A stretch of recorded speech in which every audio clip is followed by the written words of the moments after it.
Hello everyone, welcome to only IAS.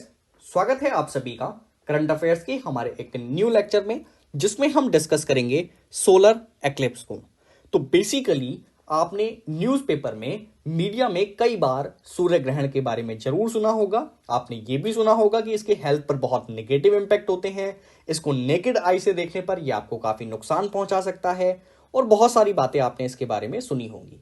तो इस video के थ्रू हम जानने की कोशिश करेंगे आखिर सूर्य ग्रहण के पीछे क्या साइंटिफिक फैक्ट हैं, आखिर सूर्य ग्रहण होता क्यों है, ये कितने प्रकार का होता है, क्या क्या इंपैक्ट ह्यूमन लाइफ पर सूर्य ग्रहण के देखने को मिल सकते हैं।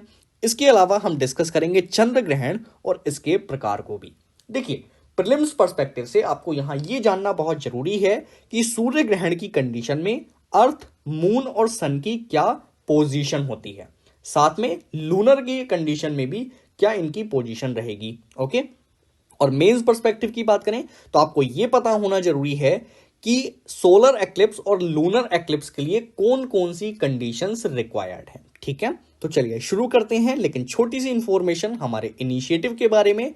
देखिए, अक्टूबर एंड होने को है, बहुत सारे एस्पिरेंट ऐसे होंगे जो पूरा एक शेड्यूल चलाते हुए आ रहे होंगे, एक प्रॉपर शेड्यूल में चल रहे होंगे, तो वो एस्पिरेंट अपने शेड्यूल को कंटिन्यू रखें।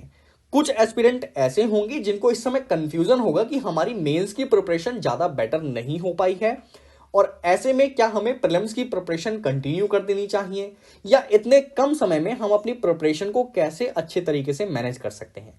उन एस्पिरेंट्स के लिए हम प्रारंभ 4 बैच स्टार्ट कर रहे हैं, जो कि 14 नवंबर से स्टार्ट हो रहा है। ये Hindi medium and English medium दोनों ही एस्पिरेंट्स के लिए है, आप इसको ज्वाइन कर सकते हैं। अगर आपको इस कोर्स के रिगार्डिंग कोई भी क्वेरी है तो आप हमें गूगल फॉर्म भर के अपनी क्वेरी सेंड कर सकते हैं, लिंक आपको डिस्क्रिप्शन में मिल जाएगा।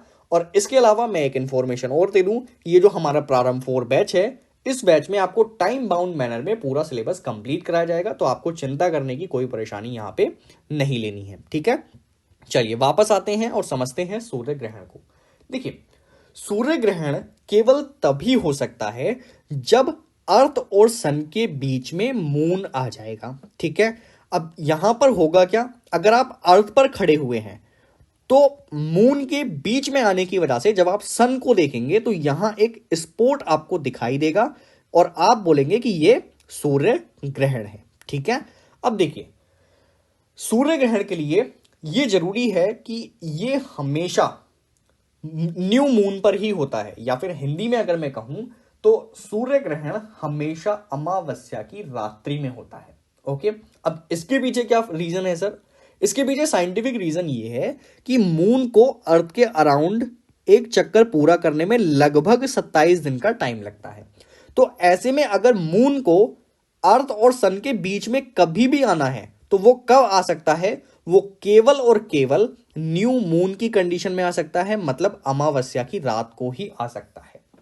अब आप ये बोलेंगे कि सर अमावस्या तो हर महीने आती है, तो हर महीने हमें सूर्य ग्रहण देखने को क्यों नहीं मिलता? इसका रीजन ये है कि मून जब अर्थ के अराउंड घूमता है तो ये एक इलिप्टिकल ऑर्बिट में घूमता है, मतलब इसको यहां पे ध्यान रखिएगा, इस तरीके से इस ऑर्बिट में मून घूमता है। तो ऐसे में ये जो आपका पूरा ऑर्बिट है ना, ये अर्थ के रेस्पेक्ट में 5 डिग्री झुका हुआ है।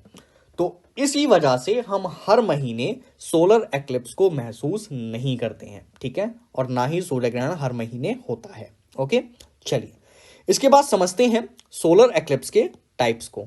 देखिए, टोटल 3 टाइप के सोलर एक्लिप्स आप देख सकते हैं। फर्स्ट होता है टोटल एक्लिप्स, जैसे कि इसका नाम ही सजेस्ट कर रहा है, यहां पे सूर्य की लाइट आपको टोटली दिखाई नहीं देगी।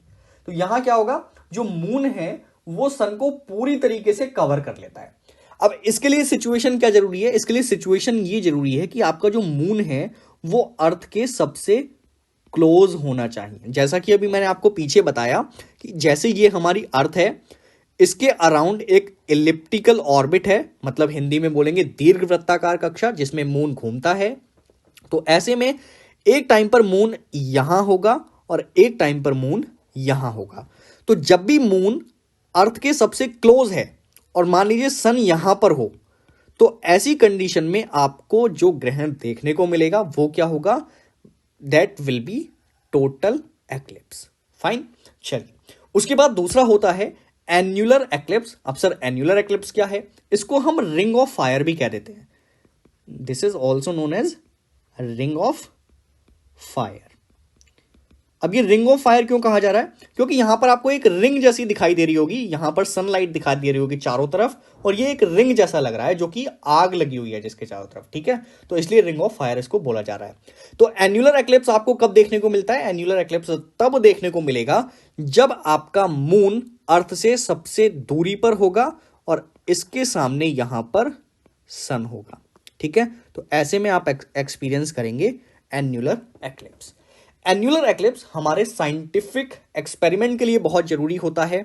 तो कभी भी आपको अगर सन के आउटर लेयर यानी कि कोरोना का अध्ययन करना हो, उसकी स्टडी करनी हो, तो ऐसे में एन्युलर एक्लिप्स बेस्ट होता है, क्योंकि इसमें आपको केवल सन की आउटर कोर ही दिखाई दे रही होती है, ठीक है?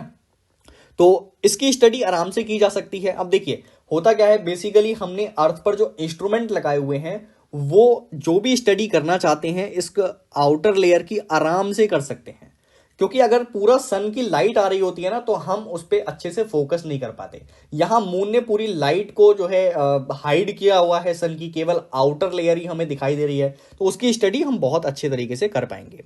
ओके, उसके बाद तीसरा जो होता है यहां पे वो है पार्शियल एक्लिप्स। पार्शियल एक्लिप्स का मतलब यह है कि आपको यहां सन भी दिखाई दे रहा होगा और साथ में कुछ स्थान पर शेडो भी दिखाई दे रही होगी जो कि मून के द्वारा बनाई गई है। ओके, चलिए, ये पूरी इंफॉर्मेशन मैंने आपको यहां पीडीएफ में दे दी है, आपको इसका पीडीएफ भी प्रोवाइड किया जाएगा, तो डोंट वरी। चलिए, इसके बाद अगर हम इंपैक्ट की बात करें, देखिए अब चाहे सन हो, आप उसको प्रॉपरली देखें या फिर एक्लिप्स के टाइम पर देखें, वो आपकी विजिबिलिटी को अफेक्ट कर ही सकता है। रीजन ये है क्योंकि सन से जो रेडिएशन होता है वो काफी हार्मफुल है, और ये जो रेडिएशन है अल्ट्रावायलेट, ये आपको काफी प्रभावित कर सकता है, ठीक है? तो इससे क्या क्या प्रॉब्लम्स हो सकती हैं? इससे आपको एक्लिप्स ब्लाइंडनेस हो सकती है, या फिर इसको हम कहते हैं रेटिनल बर्न हो सकता है, या फिर इसको सोलर रेटिनोपैथी भी बोला जाता है। इस कंडीशन में होगा क्या? इस कंडीशन में ये होता है, जैसे कि मान लीजिए ये सन है, ठीक है, यहां पर ह्यूमन आई है। ओके, अब जब आपके आई पर सन से रेज आएगी तो उसके बाद ये कुछ कोशिकाओं पर पड़ेगी, कुछ सेल्स पर पड़ेगी, और ये सेल्स क्या करती हैं? ये सेल्स इस इंफॉर्मेशन को आपके ब्रेन तक पहुंचाने का काम करती हैं, और उसी इंफॉर्मेशन के बेसिस पर आप बोल पाते हैं कि ये सन है।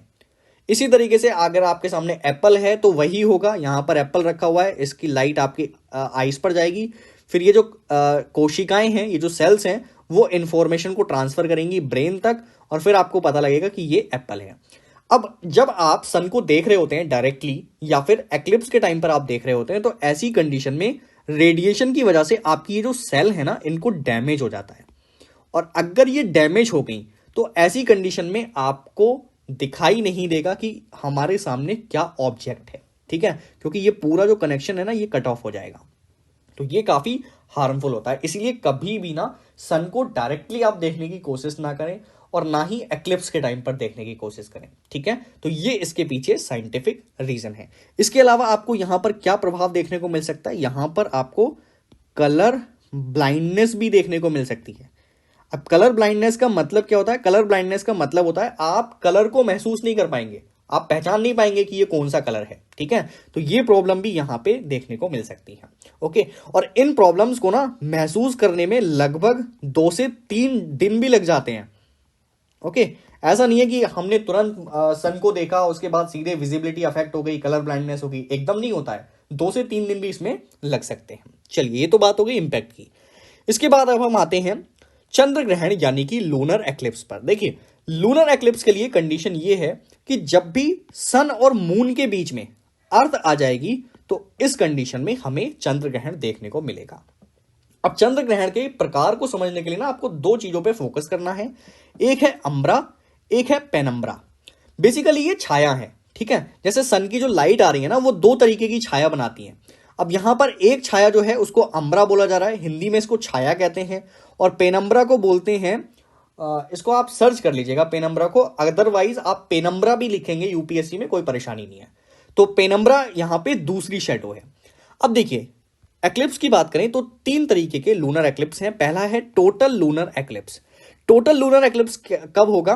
देखिए टोटल लूनर एक्लिप्स केवल उसी कंडीशन में देखा जाएगा जब आपका मून अर्थ के अम्ब्रा के अंदर हो, मतलब जो अंदर वाली शेडो आप ये देख रहे हैं इसके अंदर अगर मून है तो ऐसी कंडीशन में आपको टोटल एक्लिप्स देखने को मिलता है। क्योंकि देखिए सन की जो लाइट है वो बिल्कुल भी नहीं दिखाई देगी मून पर, तो टोटल मून जो है वो हाइड हो जाएगा। तो ऐसे में आपको यहां पर क्या देखने को मिलेगा? Total lunar eclipse. उसके बाद अ पार्शियल लूनर एक्लिप्स। अब ये क्या होता है? ये तब होता है जब मून का एक हिस्सा अम्ब्रा के अंदर हो और एक हिस्सा पेनम्ब्रा के अंदर हो, ठीक है। तो ऐसी कंडीशन में आपको जो अम्ब्रा के अंदर हिस्सा रहेगा वो तो बिल्कुल नहीं दिखाई देगा, ये तो बिल्कुल इस पर जब लाइट ही नहीं जा रही है तो ये दिखाई नहीं देगा, लेकिन ये आधा हिस्सा आपको दिखाई दे रहा होगा, ठीक है। तो ये हो गया हमारा अ पार्शियल लूनर एक्लिप्स। उसके बाद है अ पेनम्ब्रल लूनर एक्लिप्स। अब ये क्या होता है? पेनम्ब्रल का मतलब सीधा है कि अगर आपका मून पेनम्ब्रा के अंदर है तो ऐसी कंडीशन में आपको जो ग्रहण दिखाई देगा, क्योंकि ये छाया में ही है ना अभी भी अल्टीमेटली अर्थ की, तो ऐसे में जो ग्रहण आपको दिखाई देगा उसको हम कहेंगे ये पेनम्ब्रल लूनर एक्लिप्स है। फाइन। तो इस वीडियो में हमने समझने की कोशिश की कि एक्लिप्स क्या होते हैं, क्यों होते हैं। इसके बाद एक छोटी सी इंफॉर्मेशन और रह गई लूनर एक्लिप्स में कि ये हमेशा पूर्णिमा की रात को होगा, ठीक है। पूर्णिमा की रात को ही ये हमेशा होता है। रीजन वही है, 27 डेज उसको अर्थ के अराउंड घूमने में लगते हैं, तो वो सारी बातें हम लोग पहले ही कर चुके हैं। तो चलिए इस सेशन को यहां पर एंड करते हैं, मिलते हैं किसी न्यू लेक्चर में न्यू टॉपिक के साथ। Thank you so much.